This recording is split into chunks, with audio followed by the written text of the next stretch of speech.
सारण बिहार राज्य का एक जिला है जो सारण प्रमंडल का हिस्सा है और इसका मुख्यालय छपरा है। प्रश्न है कि छपरा को सारण क्यों कहा जाता है।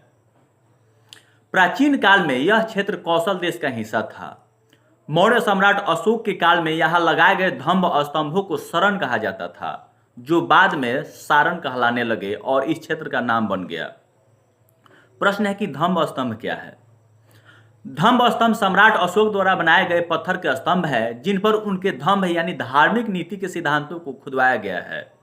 इन स्तंभों का उद्देश्य धार्मिक उपदेश देना, समाज को नैतिक बनाना और लोगों में सौहार्द बढ़ाना था।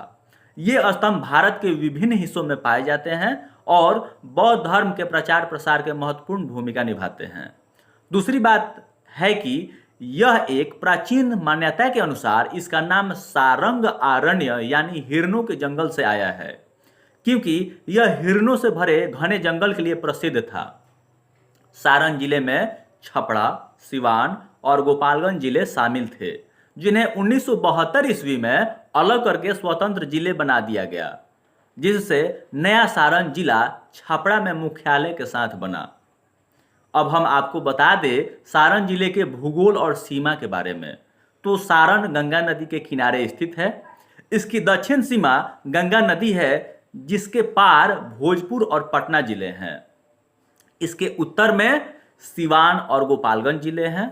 पश्चिम में सिवान और उत्तर प्रदेश का बलिया जिला है और घाघरा नदी इनके बीच एक प्राकृतिक सीमा बनाती है।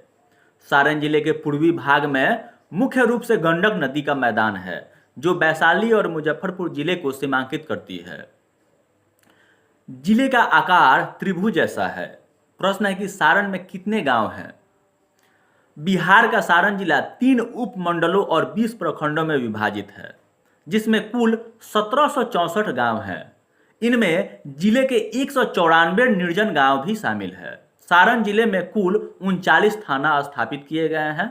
सारण जिले में कुल 20 ब्लॉक यानी प्रखंड हैं। सारण जिले में 3 अनुमंडल है, सदर, छपरा, मढ़ौरा और सोनपुर। ये तीनों अनुमंडल सारण जिले को प्रशासनिक तौर पर विभाजित करते हैं और प्रत्येक के तहत कई प्रखंड यानी ब्लॉक शामिल हैं। लोकसभा निर्वाचन क्षेत्र सारण में आने वाले विधानसभा निर्वाचन क्षेत्र हैं अमनौर, मढ़ौरा, परसा, गड़खा, सोनपुर और छपरा। CN गुप्ता यहाँ के विधायक हैं।